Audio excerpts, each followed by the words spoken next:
ভগবান শ্রীকৃষ্ণ বলছেন, যখন সবাই তোমাকে ভুল বুঝবে, যখন নিজের মানুষেরাও তোমার পাশে থাকবে না, তখন ভেঙে পড়ো না।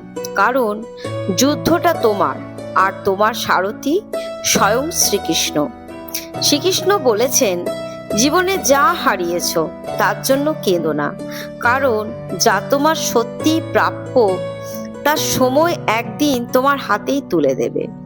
মানুষ তোমাকে অপমান করবে, তোমার ব্যর্থতা নিয়ে হাসবে, কিন্তু মনে রেখো, হিরেকে ঘষা না লাগলে যেমন জ্বলে না, তেমন কষ্ট ছাড়া মানুষও শক্তিশালী হয় না। অন্ধকার যত গভীর হয়, সূর্যোদয় তত কাছাকাছি আসে। তাই ধৈর্য রাখো, নিজের কর্ম করে যাও, আর বিশ্বাস রাখো ভগবানের সময়ের উপর। কারণ কৃষ্ণ কখনো কাউকে একা ছেড়ে দেন না।